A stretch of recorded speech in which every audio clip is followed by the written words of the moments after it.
شراب کے بارے میں کہا کہ شراب پر پابندی ہونی چاہیے، تو جب انہوں نے کہا تو فوراً کیا ہے قرآن مجید کی آیت نازل ہوئی اور فلاں صحابی کی تائید کی گئی۔ یعنی نہ اللہ کو پتا ہے شراب نہ حرام ہونا چاہیے، نہ رسول اللہ کو معلوم ہے، ایک صحابی کو پتا چل رہا ہے، وہ کر کے رسول اللہ کو مشورہ دے رہے ہیں اور پھر رسول اللہ کہہ رہے ہیں کہ اللہ کی طرف سے تب اللہ کو خیال آتا ہے ہاں شراب تو حرام ہونا چاہیے، ہاں پردہ تو ہونا چاہیے، لہذا چلو آیت کریمہ کو بھیج۔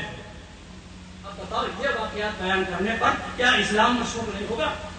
لوگ کہہ سکتے ہیں چونکہ حضرت عمر رضی اللہ تعالیٰ عنہ کے زمانے کے مزاج میں بڑی سختی تھی، بڑی کندی تھی اور بہت سخت مزاج تھے، اس لیے اب جو کلمہ اسلام کا کلمہ نہیں پڑھتے وہ یہ اعتراض کرتے ہیں، وہ یہ کہتے ہیں یہ قرآن اللہ کی کتاب نہیں ہے، یہ محمد اپنے پاس بنا لیتے تھے۔ دیکھیے یہاں چونکہ حضرت عمر کے بارے میں تھے، وہ چونکہ سخت مزاج کے تھے، محمد ان سے ڈرتے تھے، انہوں نے آگے کہا پردہ پردے کو آنا چاہیے، محمد نے اپنی طرف سے بنا دیا۔ تو جناب یہ واقعات قرآن کو مشہور بنا رہے ہیں، یہاں پر تو نظر نہیں آتا ہے کہ قرآن مشہور ہو رہا ہے، کتنے موقع دکھاتے ہو کہ کیا ہے انہوں نے مشورہ دیا تو قرآن نازل ہوا، یعنی اللہ کو ضرورت محسوس نہیں ہوئی، رسول اللہ کو ضرورت محسوس نہیں ہوئی، رسول اللہ کے ایک غلام یا کیا رسول اللہ کی شبیہ کو بنا رہے ہیں؟ یہ ساری روایتیں بےہودہ ہیں، ان کی کوئی حیثیت نہیں ہے کہ اس لیے کہ یہ ساری روایتیں یہ سب کے سب قرآن کے خلاف۔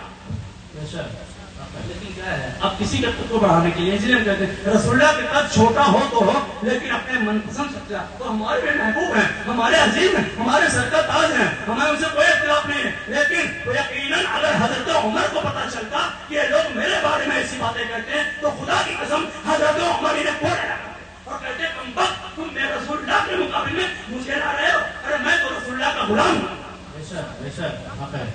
یہ سب کیا ہے؟ یہ جو اختلافات رونما ہوئے نا یہ سب اس کی ایجادات اور پیداوار ہیں کہ انہوں نے کوشش کیا کہ ہم یہ دکھائیں کہ کسی طریقے سے کیا نام ہے علی کے مقام کو گھٹانے کے لیے یہ سب کچھ کیا گیا۔ بہرحال درود پاک پڑھ لیجیے، اللہم صلی علی سیدنا و مولانا محمد وعلی آل سیدنا و مولانا۔ اسلام کی فطرت میں قدرت نے لچک دی ہے، جتنا ہی دباؤ ہوگے اتنا ہی یہ ابھرے گا۔ تو اسلام کی فطرت میں اگر خدا نے لچک دی ہے، لچک اسلام کی فطرت ہے، تو جتنا اسلام کو دبانے کی کوشش کی جائے گی اتنا ہی ابھرے گا۔ تو یاد رکھو حسینیت کے اندر بھی خدا نے لچک دی ہے، جتنا حسینیت کو دباؤ گے حسینیت اتنا ہی ابھرے گی، یہ خدا کا معجزہ ہے۔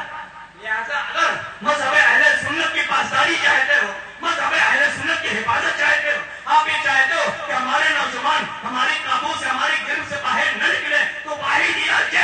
ذکر اہل بیت کو عام کر دو اور امت کے باور کرا دو کہ اہل بیت کا ذکر کرنا ہم اہل سنت کا کیا۔ اگر چاہتے ہو کہ ہمارے نوجوان ہمارے قابو سے باہر نہ جانے پائیں، ہمارے نوجوانوں کا ایمان ضائع نہ ہونے پائے، ہمارے نوجوان بہکنے